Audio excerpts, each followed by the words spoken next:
Current you may be aware that you display some traits of borderline personality disorder and you want to overcome it. Before you watch this video, you may be frustrated that you have tried many times to change, but you just can't do it. You may feel misunderstood, that people don't understand the depths of how you feel things, how intense your reactions can be. People don't get that you wish you could fix this, but you just don't know how. I am here to help. I am going to teach you tips and tricks that helped me on my journey. In this video, I share 3 tips to help you overcome BPD without medication or therapy. Now, this video is not meant to be a substitute for real professional help. I am just simply sharing my experience with it. If you feel you need help, please reach out to someone local. Now, be sure to watch this video until the end because I actually threw in a bonus tip that really helped me overcome a lot of my BPD traits. So without further ado, let's get into the 3 changes I made to help me overcome some of my traits associated with BPD.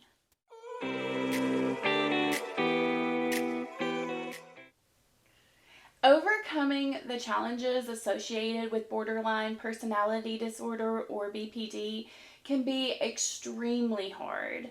Studies have proven that brain scans of people with BPD show more intense emotion in these sectors of the brain, and it's over a longer period of time.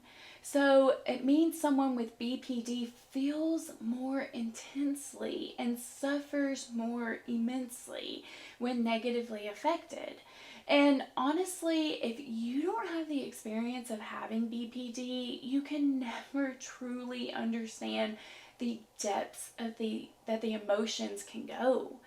You feel the depths of your core and you'll do anything to get out of that pain or to get that validation from a partner. So I have come up with 3 things that I found that helped me on my BPD journey. My first change that I had to make is to love myself. Now, this is interesting because I thought I did love myself. I thought I had great self-esteem, but nothing was further than the truth. When I started noticing my actions, they weren't saying, hey, I love you, hey, I have great self-esteem. So just thinking those thoughts is kind of deceiving in a way because I found myself getting with men and mirroring their likes or dislikes just so they would think that we had something in common and form a bond with me so that they would never leave me. Now, I'm telling you that abandonment wound stuff is intense. You will do some crazy stuff to not get abandoned by someone you love. But over time, I couldn't maintain the same level of passion for the hobby that the man had. I just basically used it as a doorway to get into the relationship. So then when I felt like I had the bond with the person, my passion just dipped. And it would upset my partner, which, I totally can understand because it's like at one point I loved fishing and I loved going with him. But when things started settling, fishing might get annoying. It would be hot. It would take forever for something to take a bite. It was just something I didn't like doing. But now that's actually an example because I really do like fishing. But I guess with age, I just finally realized I don't want to have to fake my hobbies just to get a partner. I want a partner that likes me for me and what I like to do. Now, it's kind of sad to say, but it took me almost 36 years to even find out what I like doing in life because for so long, I was mirroring people and their likes. So the second change I had to make is to take responsibility and accountability for myself. I didn't realize how huge this one was for me. That victim mindset was all I ever knew. So I didn't even know that there was another type of mindset. I would place blame on others for things that happened to me. I will never forget. I dated a man one time that wanted to spend all of his time with me. And he owned his own business, so he could basically bring people to work. And he even wanted me to go to the job site with him. And I didn't want to upset him or let him down or disappoint him because I thought he would leave me. So I'd always oblige, and it was okay at first, but then I started getting super frustrated because I was trying to start a YouTube channel and I never had time to do anything for it because I spent all my time with him at his job. And instead of taking accountability and responsibility for myself and just telling him that I was busy building my channel and I could only allot so many hours a day to him instead of, all 24 of them, I blamed him. It's your fault my channel isn't growing because you demand so much of my time, or it's your fault I haven't made a video because I'm always with you. And, I could go on and on. But finally, one day, my little light bulb went off. I'm like, hey, I'm in control of my life. I'm responsible for me and the outcome of my life. Now, this is where change number one is important because I stood up to this person and I told them that I was going to focus on my YouTube channel versus spending all of my time with them. For the first time in my life, I didn't care if they left me and I was alone. But I could only get to that stage by first loving myself and realizing that I have things to accomplish on this earth. And I was never going to be able to get those things done if I didn't start taking responsibility for myself and putting myself into situations where I could bloom and thrive. Now, the third change that I had to make in my life was to apply the things I know. Let me tell you how obsessive I can be, okay? I can be obsessive over people and situations that occur. I analyze everything to death, and then I analyze it some more. So I was in this relationship and I could identify the toxic patterns. I could call them by name. I could even tell you how to fix them. But you know what I couldn't do? Actually fix them. I had all the knowledge up here, but it's just like my body would not apply the principles at all. I would try, but I would fail over and over and over again. And I had to dig deep on this one, okay? And I ultimately found that I didn't trust myself because I would never do what I say. I may set a goal to drink 8 cups of water. I may do good 1 or 2 days, but then it was over. I never listened to what I told myself to do. So why would it be any different if I was trying to change a relationship pattern about myself? Now, I had to fix this one very slow and incrementally, and it was just changes each day to be able to get myself out of this one. I made a goal to drink 5 cups of water a day for a week. Then the next week, 6 cups of water a day. And then 7 cups of water a day. And then the final week, I had 8 cups of water a day.